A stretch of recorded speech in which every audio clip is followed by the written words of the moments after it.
સ્નેહના સ્પંદન, સ્નેહના સ્પંદન.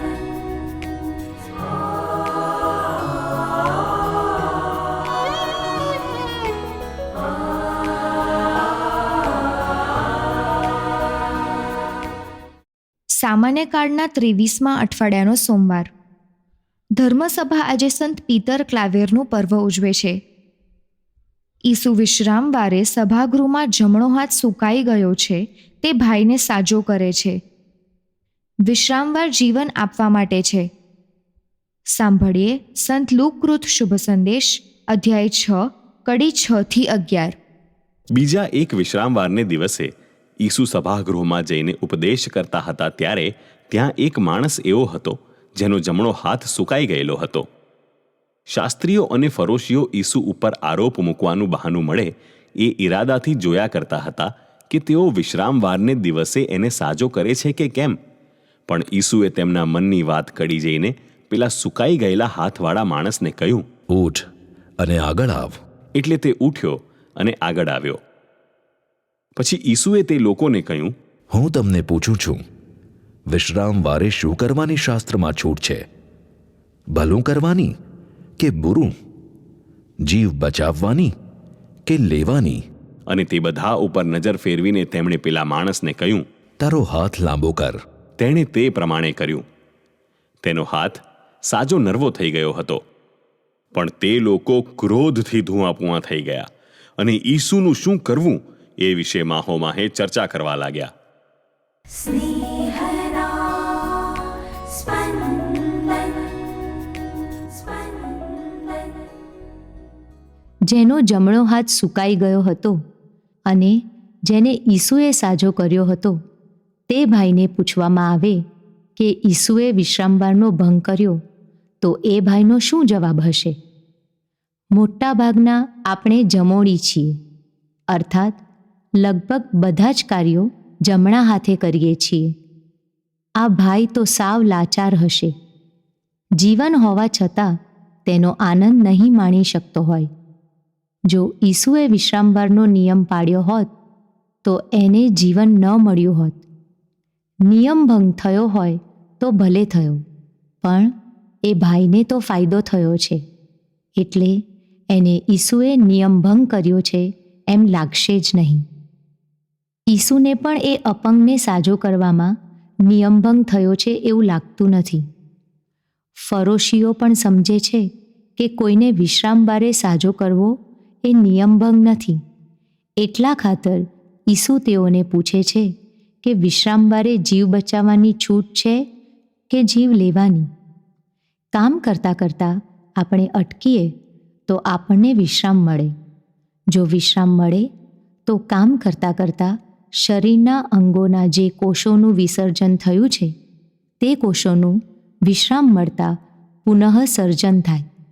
કોષોનું પુનઃસર્જન એ વિશ્રામને કારણે, એટલે કે વિશ્રામવારે જીવ બચાવવાની છૂટ છે. સુકાઈ ગયેલા હાથવાળા ભાઈનો હાથ મરી ગયો હતો. એ હાથનો જીવ ચાલ્યો ગયો હતો. એ જીવને વિશ્રામવારે બચાવી શકાય. ઈસુ સાચા અર્થમાં વિશ્રામવાર પાડે છે.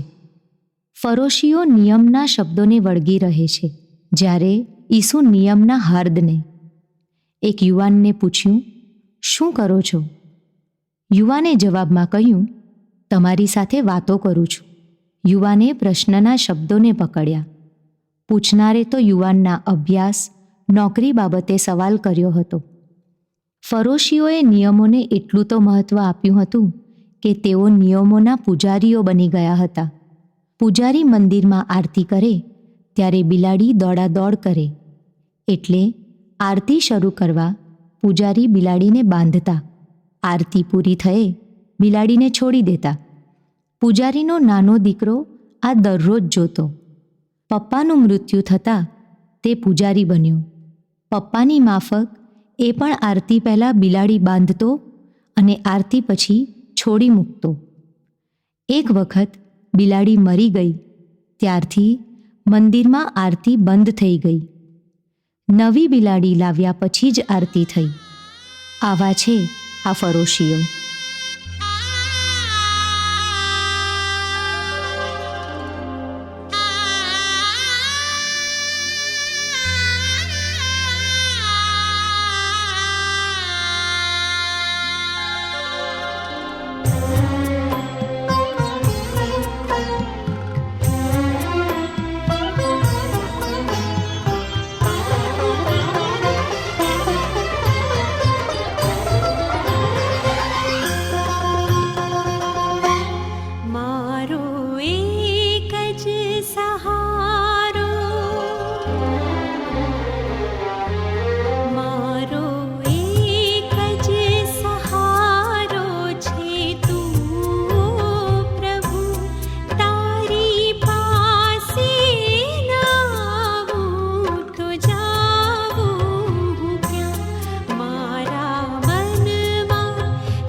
શિકાર